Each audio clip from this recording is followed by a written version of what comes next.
Hello students, welcome to my channel study with hello Suman. आज की इस वीडियो में हम लोग बात करने वाले हैं कक्षा 7 प्रश्नावली 4.1 का चैप्टर सॉल्यूशन करेंगे। तो इस वीडियो में आप लोग पूरा एंड तक बने रहिएगा। ये वीडियो बहुत इंपॉर्टेंट होने वाला है। अगर आप मेरे चैनल पर नए हैं तो प्लीज़ इस चैनल को सब्सक्राइब करना मत भूलिए और अपने दोस्तों के साथ भी जरूर शेयर करिए। तो चलिए इस वीडियो को बिना टाइम वेस्ट किए फटाफट से हम लोग स्टार्ट कर लेते हैं।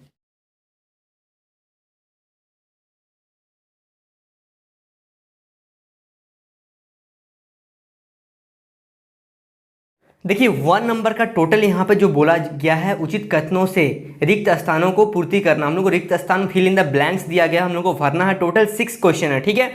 तो देखिए सबसे फर्स्ट क्वेश्चन में क्या बोला जा रहा है, -5 बटा -8 ये डैश परिमेय संख्या है। तो आप लोगों को पता है, मैंने एक चीज़ बताया था कि अगर ऊपर भी माइनस हो और नीचे भी माइनस हो तो ये माइनस फाइनली क्या होता है, कैंसिल हो जाता है। और ये हम लोगों का 5/8, मतलब ये क्या, इसको हम लोग क्या बोलते हैं, धनात्मक परिमेय संख्या बोलते हैं। ठीक है, समझ पा रहे हैं आप लोग। चलिए तो यहाँ पे क्या लिखेंगे, धनात्मक परिमेय संख्या है ये, ठीक है। सेकंड नंबर, संख्या रेखा में जीरो के डैश और -1/2 अंकित होता है। तो जीरो, देखिए ये नंबर लाइन है, यहाँ जीरो हो गया, इधर में पॉजिटिव नंबर, ठीक है, और इधर में क्या रहता है, माइनस वाला नंबर इस साइड रहता है। तो ये हो गया दायां पक्ष और ये हो गया बायां पक्ष। तो संख्या रेखा में जीरो के किस और, बाईं ओर है ना, क्योंकि ये नेगेटिव है तो बाईं ओर -1/2 क्या है, अंकित होता है, ठीक है। अब देखिए 3 नंबर, -1 का मानक रूप क्या है। मानक रूप मैंने क्या बोला था, अगर वो माइनस में रहेगा तो उसको हम लोग प्लस में लिख सकते हैं। तो ये क्या हो जाएगा, 1, ठीक है। उसके बाद देखिए 4 नंबर, यदि पी क्यू का सर्व गुणनखंड m है तो पी क्यू बराबर dash Q plus M equal to dash होगा यहाँ पे।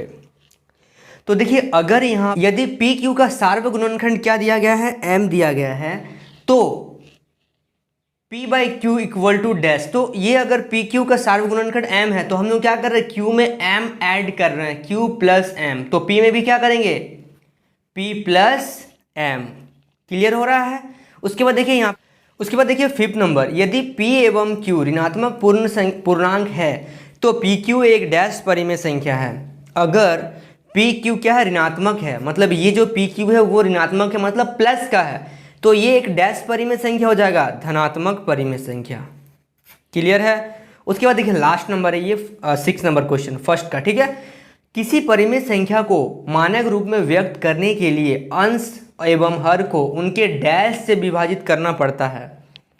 तो किसी भी परिमेय संख्या के मानक रूप में व्यक्त करने के लिए उसके सार्व गुणनखंड से क्या करना पड़ता है। जैसे मान लीजिए आपको यहाँ दिया गया है 6/4, तो इसको मानक रूप में बदलने के लिए हम लोग किससे कैंसिल करेंगे, 2 से, जो कि ये 2 का पाढ़ा में भी 6 आता है, सॉरी हाँ 2 का पाढ़ा में भी 6 आता है और 2 का पाढ़ा में भी क्या आता है, 4 आता है। तो ये इसका क्या हो गया, सार्व गुणनखंड, ठीक है। सो स्टूडेंट्स, यहाँ तक आप लोगों को क्लियर होगा। तो आप लोग इस वीडियो को लाइक करना मत भूलिएगा। अगर आप चैनल पर नए हैं तो सब्सक्राइब जरूर करिए। तो चलिए इस वीडियो में अभी हम लोग आगे बढ़ते हैं। देखिए सेकंड नंबर क्वेश्चन में क्या बोला जा रहा है, निम्नलिखित परिमेय संख्या के बीच 3 परिमेय संख्या को लिखना है। तो यहाँ पे दिया गया है -2 और 5 के बीच हम लोगों को 3 परिमेय संख्या बताना है, ठीक है। लेकिन यहाँ पे क्या बोला गया है, परिमेय संख्या, ये तो पूर्णांक दिए गए हैं, तो इसको कैसे करना है उस चीज़ को बहुत ध्यान से देखिए। यहाँ पे -2 है और यहाँ क्या है, 5 है। तो अगर हम लोग इसको ऊपर नीचे, मान लीजिए हम लोग इसको 3 से गुना कर दे रहे हैं, ऊपर नीचे, ऊपर भी 3 से और नीचे भी 3 से, ठीक है। नीचे कुछ नहीं था तो 1 था, यहाँ पे क्या है, नीचे कुछ नहीं है तो 1 है, ऊपर भी 3 से और नीचे भी 3 से मल्टीप्लाई कर दे रहे हैं, जिससे क्या होगा, ये हो जाएगा -6/3 और ये हो जाएगा आपका 15/3। अब इसके बीच में हम लोग 3 परिमेय संख्याएं इजीली बता सकते हैं, ठीक है। और देखिए यहाँ पे एक चीज़ बहुत ध्यान से समझिए। तो देखिए क्या हो जा रहा है, जब इसको कैंसिल करेंगे तो ये तो -2 ही आएगा और इसको जब कैंसिल करेंगे तो 5 ही आएगा। तो इसके बीच में हम लोग क्या क्या बता सकते हैं, -5/3। उसके बाद देखिए यहाँ पे मैं लिख रहा हूँ -5/3, 1/3, 2/3, कुछ भी लिख सकते हैं, बहुत सारे नंबर आ रहे हैं। हाँ, और इसका क्या है ना, इसमें आपका आंसर मैच नहीं करेगा इस टाइप के क्वेश्चन में। क्यों, क्योंकि हो सकता है आप 5 से मल्टीप्लाई कर दो, हो सकता है आप 6 से मल्टीप्लाई कर दो, ये आपके ऊपर में है कि आप इसको कैसे करना चाहते हो, ठीक है।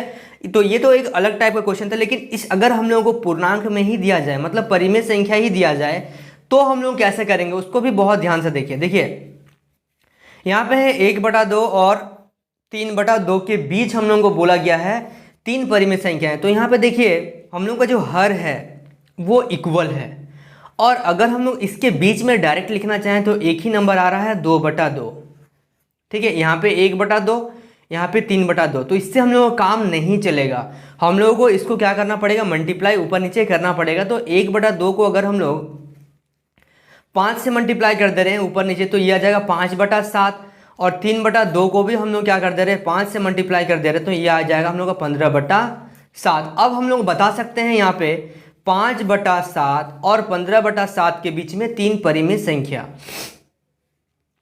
ये आ गया आपका कितना, 6/7, 7/7, 8/7, ये हो गया हम लोगों का तीन परिमेय संख्या। कैसे भी आप कर सकते हो, या फिर आप 5 से मल्टीप्लाई कर सकते हो, किसी तरीके से भी कर सकते हो, ये आपका राइट है, लेकिन आंसर आपको मैच नहीं करेगा। मैं बार बार बोल रहा हूँ, क्योंकि आप लोग फिर आंसर मिलाइएगा और बोलेंगे कि सर आंसर नहीं मैच कर रहा है।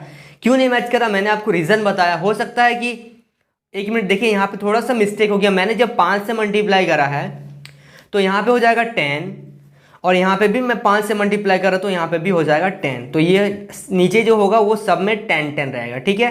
थोड़ा सा करेक्शन कर लीजिएगा आप लोग यहाँ पे, ठीक है।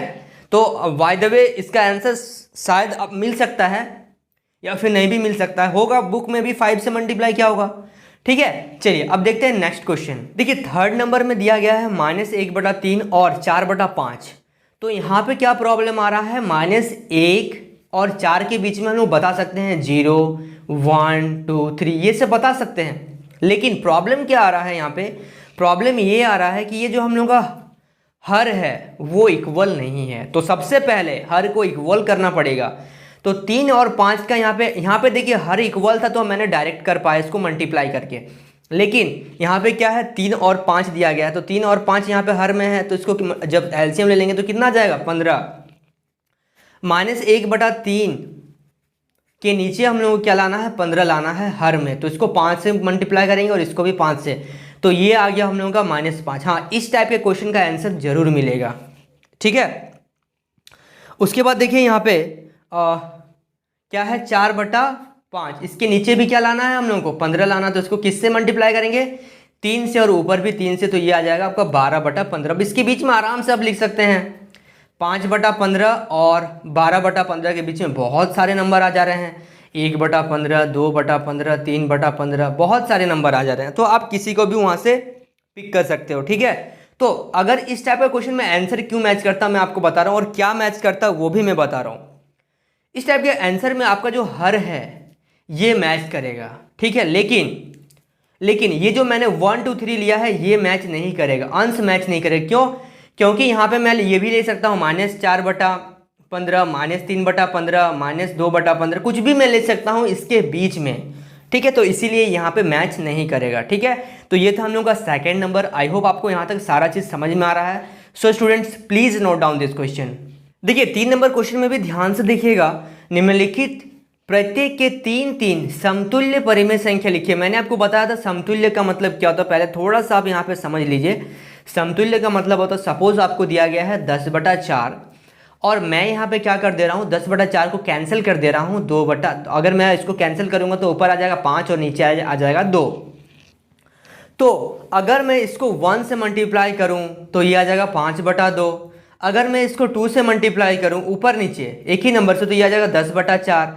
अगर मैं इसको 3 से मल्टीप्लाई करूँ, ठीक है, तो ये आ जाएगा 15 यहाँ पे 2, 6। तो जब मैं इसको कैंसिल करूँगा, देखिए ये तो कैंसिल नहीं होगा, ये कैंसिल होगा 2 और 5, ये भी कैंसिल होगा, यहाँ पे 3 दूनी 6, 3 5 15, मतलब सब किसी का 5/2 ही आंसर आ रहा है। तो मतलब हम लोग क्या कर सकते हैं, ये जो 5/2 है ना, उसको अलग अलग रूप में लिख सकते हैं, उसी को बोलते हैं समतुल्य परिमेय संख्या। तो जैसा कि इस क्वेश्चन में भी आपका आंसर मैच नहीं करेगा, क्योंकि हो सकता है, जैसे यहाँ पे देखिए पहला क्वेश्चन से आप और डिटेल कर पाएंगे। पहला क्वेश्चन है यहाँ पे -3/5, तो आपको 3 समतुल्य बोला है लिखने के लिए। तो हो सकता है कि मैं सबसे पहले क्या कर दूँ, इसमें 2 से मल्टीप्लाई कर दूँ ऊपर नीचे, यह गया -6/10। उसके बाद मेरे को मन कर रहा है कि मैं इसको 3 से मल्टीप्लाई कर दूँ, ऊपर नीचे, ठीक है। तो ये आ जाएगा हम लोग का -9 बटा -15, तो इसीलिए ये मैच नहीं करेगा आंसर। हाँ, लेकिन एक बात है, जब आप इसको कैंसिल करोगे ना तो ये 3/5 -3/5 ही देगा। आप करके देखना एक बार। उसके बाद -3/5 को मैं क्या कर रहा हूँ, कर दे रहा हूँ 4 से मल्टीप्लाई, तो ये आ गया -12/20। तो ये आ गया हम लोग का, एक आ गया 6/10 -6/10, एक आ गया आपका -9/15, यहाँ पे सॉरी माइनस नहीं होगा, और यहाँ पे आ गया -12/15। ये था पहला क्वेश्चन का। अब देखिए दूसरा क्वेश्चन, 1/4, तो इसको भी क्या कर रहे हैं हम लोग, मल्टीप्लाई कर दे रहे हैं सबसे पहले 2 से, तो ये आ गया 2/8, फिर इसको मल्टीप्लाई कर दे रहे हैं हम लोग 3 से, तो ये आ गया 3/12, फिर इसको मल्टीप्लाई कर दे रहे हैं हम लोग 4 से, तो ये आ गया आपका 4/16। तो ये था हम लोग का सेकेंड नंबर।